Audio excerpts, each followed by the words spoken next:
Alright folks, welcome to my channel. This video we're going to be talking about how your stop loss is getting hunted and how the liquidity traps are made.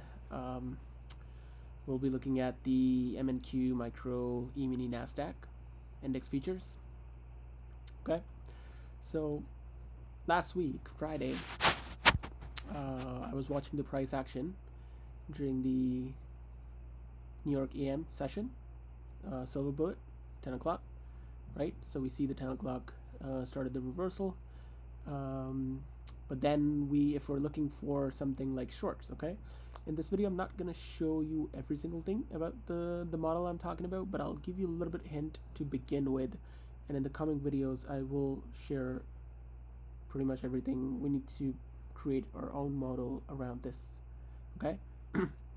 So first things first, we're looking at two things here. One is the smart money concepts, okay? How people are trying to enter into trade using those concepts, like a fair value gap or inversion fair value gap, and then how they're getting hunted, and then they feel like they realize that their entry was not where it's supposed to be, right? Or like they just have no idea how they got stepped out, okay?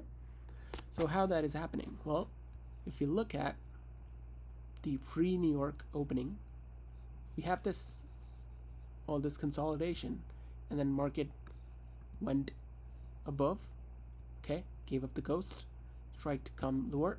This is where I would go short. We have this change in state of delivery. We have this fair value gap, which immediately catches my eye.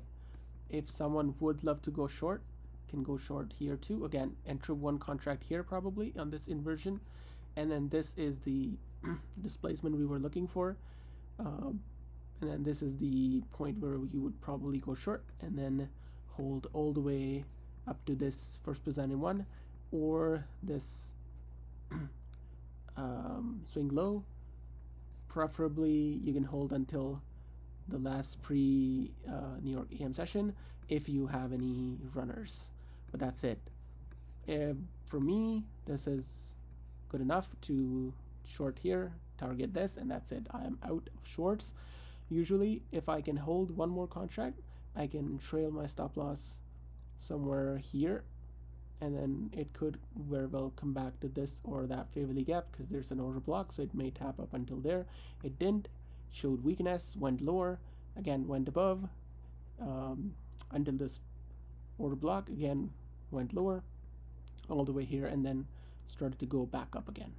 So for now, well, that works out if you were able to see that, but then if you were not sure how would that work for you, you would also look for shorts. Now if someone misses that move and tries to get long now somewhere here, this is where a lot of people as smart money concept traders are getting it wrong. How? Well, first things first, people will notice, okay, well, it tapped into this first presented fair value gap and then trying to go up. Well, you sort of have this fair value gap, and then you're trying to go long here, right? People might just start going long here since it did that, but then it didn't close up this fair value gap. It may again come up here very well and then just take those jokers out, okay? The another thing that happened here is this is the liquidity stop hunt, and that one too, okay? So people will see, okay, well, that's a nice stop hunt, okay? And then there's this fair value gap. Now I'll go long if this gets inverted. It gets inverted right there and shows this trying to close above 50%, comes back in, you enter and see how the bodies close. You say, okay, well, this is definitely going up, I should just hold, and there's liquidity up, so it can surely come back here. Well, there you go, goes up there, you're like, yes, it's working, and then gave up the ghost again, and your stop loss will be somewhere here, so it stops those jokers out. Okay, well, that's the problem. Well, then what do you do? Like, what's going on here? There was a change in state of delivery as well. Look at that. So you're like, yeah, everything's good, I'll enter more contract, and then boom, there you go, you lost. So Now again, you can't just keep doing like this. You try go long here, you try to go long here, and then you may try, okay, this is a liquidity sweep again.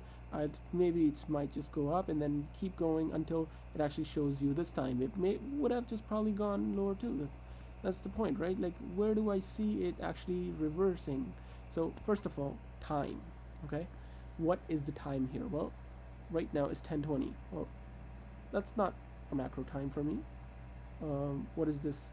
What is this time? 10:30, 10:33. That's not a macro time. What is this? 10:44. Well, that's not still good.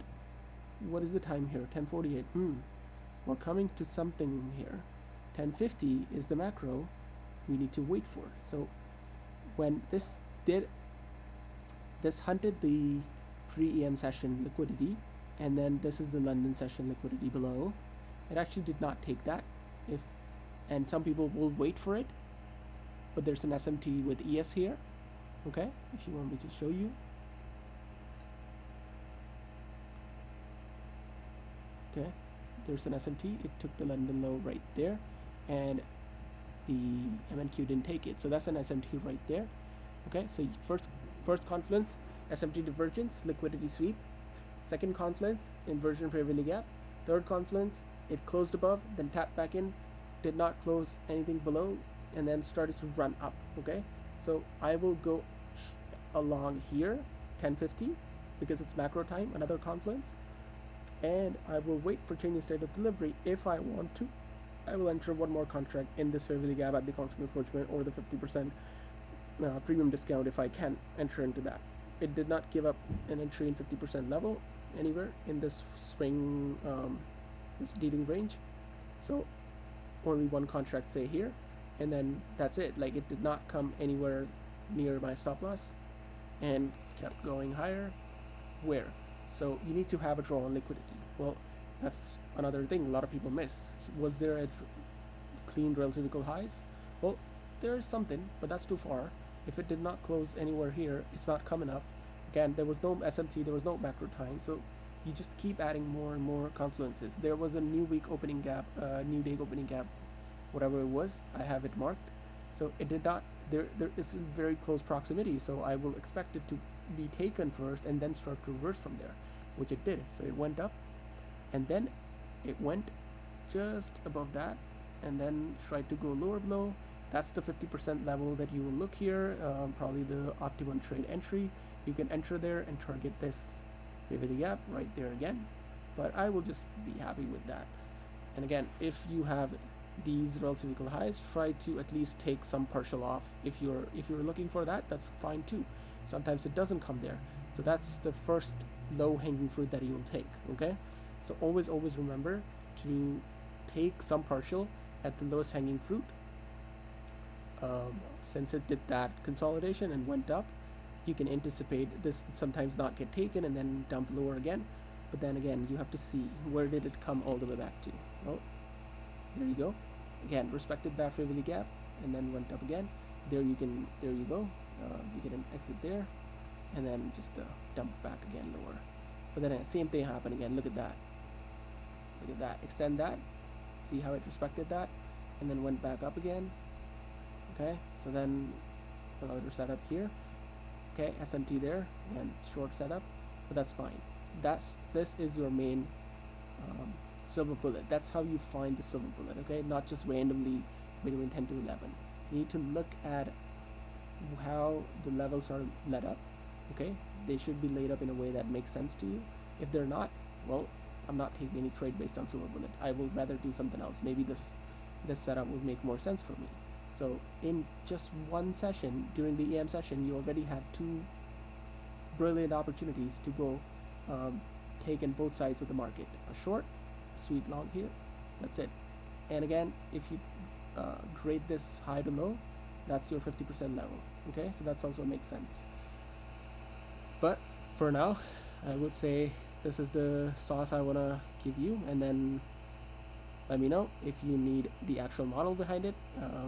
I also have a few other models that I developed based on some of the retail concepts, which I will probably show you later.